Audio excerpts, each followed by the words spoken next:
Hey guys, it's Paul from Grain of Glass here, and today I'd like to show you a new beer kit we're selling made by Festa Brew. These are wort in a bag kits, so they're very easy to make. You don't need to boil anything on your stove, and for these kits you don't need to add water or dextrose or anything like that. So before we begin, all you'll need for this first step of the brewing process is a cleaned and sanitized primary fermenter. It can be a pail, a conical, something like the Fermonster I have here. These kits are 6 US gallons, so you want to make sure that your fermenter is at least 7 gallons, if not bigger, because you don't want to wake up one day to a big mess all over your house. You'll want some clean and sanitized scissors, and some way of taking the cap off of the wort bag that's in here. So I'm just using some kind of plier thing here. That should be fine. So let's open it up and take a look.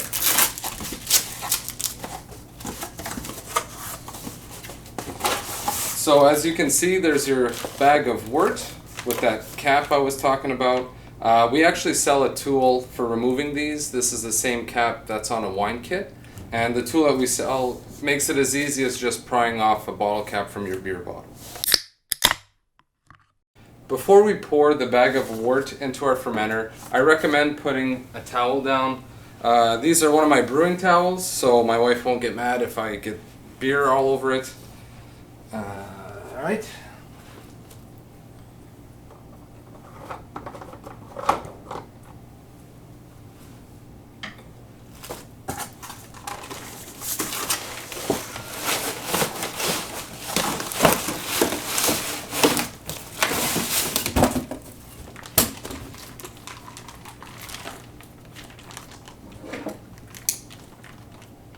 This part can be a bit tricky, so make sure you're pulling up on the cap so that when you take this off, wort doesn't come out. If it was like this and I took the cap off, it would just start spewing everywhere.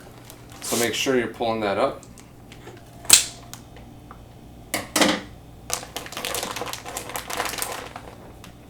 And this bag of wort's pretty heavy, so if you have someone who can help you, that'd probably make it a lot easier.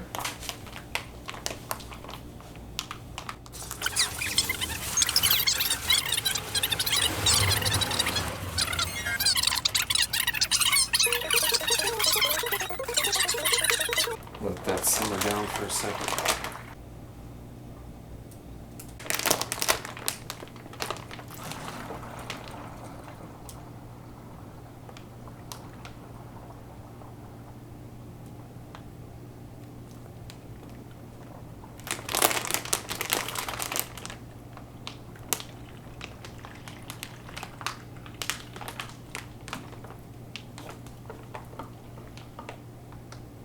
Okay, so we've poured all the included wort into our fermenter, and in my case right now there's just too much foam to pitch the yeast onto, so we're going to wait for that to die down.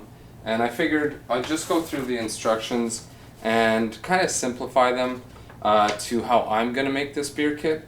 So they recommend rehydrating the dry yeast that this comes with, which is totally good brewing practice, but I just find it's kind of unnecessary.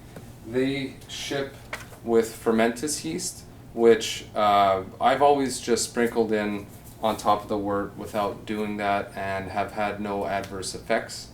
The other thing they mention is letting this ferment for 5 days and then racking into a carboy.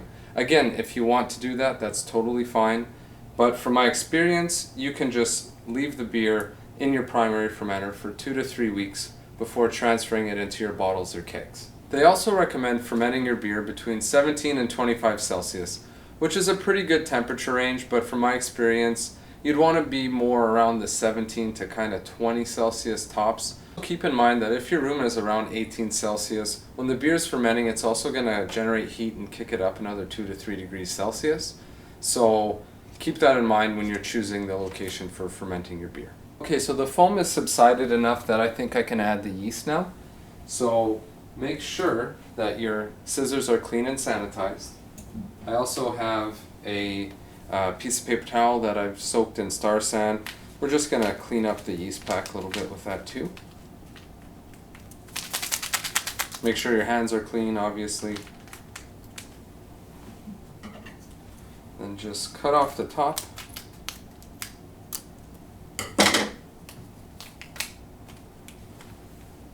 we'll sprinkle that right on top. Try to distribute it so that it's not all poured into the same spot. It's easier if you do that in a pail. Now that that's done, put on the lid of your fermenter, whatever it may be. And if it's something that requires an airlock like this one here, make sure you have enough liquid in there. And we're going to let this ferment for about 2 to 3 weeks. Again, you want to keep it between 17 to 20 Celsius, somewhere around there. An easy way to know your temperature is just adding a temperature strip thermometer to your fermenter. These are cheap, you know, $2 or $3, and it'll give you an easy way of kind of keeping tabs on what temperature your beer is fermenting at. The other thing to keep in mind is that if it's a fermenter like this, or a glass carboy, basically anything that's see-through, UV light can skunk your beer. So if you're gonna put it somewhere where there's windows, I'd recommend wrapping this in a towel or putting a t-shirt over it, just something that'll block the UV light. I'm gonna keep this beer in the same fermenter through the entire process. If you'd like to rack your beer from, let's say, a pail into a carboy, I would recommend doing that on probably day 5, 6, somewhere around there. You want to have all the crozin from fermentation to kind of dropped and fermentation to slow down, but not be completely done.